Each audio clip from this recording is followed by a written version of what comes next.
खुलुमबाय आंनि मुङा थरायना देबिस्री मोचाहारी जिल्ला धेमाजि लासो सिमेन्सापुरि आं बोराइ बाथौ इंराजि फरायसालिनि थाखो 9 नि फरायसा मिरु बाथौ लाइमोन आफादनि दैदेननाय आरो बाथौ बिबुंसाराव फोसावनाय अनलाइन बाथौ थान्दै फरायनाय बादायलायनाय हाबाफारियाव आंबो बाहागो लानो आवगायबोदों।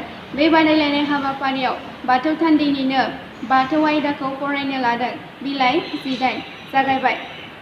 बाथौ फैलाव बिनाद लाटानि सोरजिसुमा गुमुरा जोबोद आबुरगोनां, जोबोद सोमोनांथाव। मोनफ्रोमबो जिब जिबि बिफां लाइफां सोमजिनायनि गुदिखौ संदाननानै नायोब्ला नुनो मोनो बेवहाय मुंसेबो नागारजायै मोनबा बेसादनि थुबुर दङ।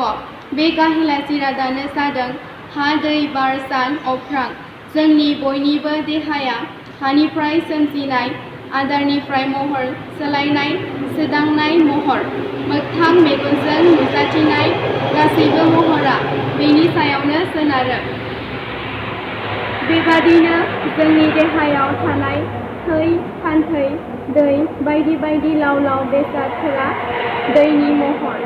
बे जिरादानो देहा मोदोमखौ गोरा गुरै दाफुंनायाव हेफाजाब होयो। मोगथां मुसुखानि गोथां देहायाव मेगनजों नुनो मोनै मोनसे रेजें बेसादा जोंनि खुगा आरो गन्थंजों हाबलाय ओंखारलाय खालामबाय थायो। बेनि मुङानो जादों हां। बे हांआ बारनिनो असे महर। हा दैजों दाजानाय हां एबा हाबलाय ओंखारलाय जानाय देहायाव गुदुं बिदुङा रोजोब जाना थाबाबो देहायाव नांगौबादि दुङा सुवा थाबाय थाग्रा बे बिदुङा साननिनो असे महर। बे बिदुङा नांगौनि एसे बारा जायोब्ला रावनिबो देहाया थांना थाया, थैयो। इसोरनि सोरजिखौ बेनो हमथायो। बेबादिनो जोंनि देहानि बयनिबो थादै महरा अख्रांनि रोजोब महर।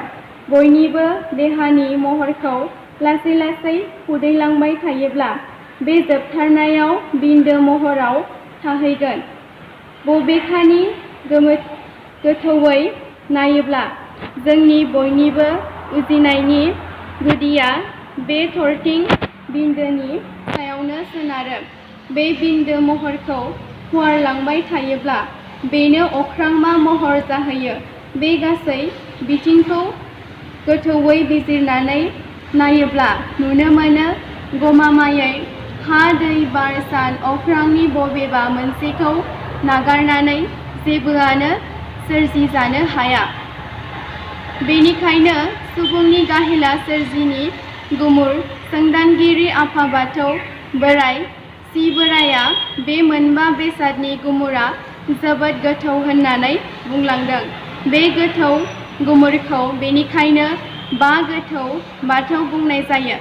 नखरनि साहा सानजा खनायाव आरो रायजोनि थानसालियाव सिबिनो खुलुमनो थाखाय थसे औवाजों 18 जरा खुन्थिया, गंबा खामि आरो गंथाम सिरिनजों हेबनाय महरखौबो बाथौ बुंनाय जायो।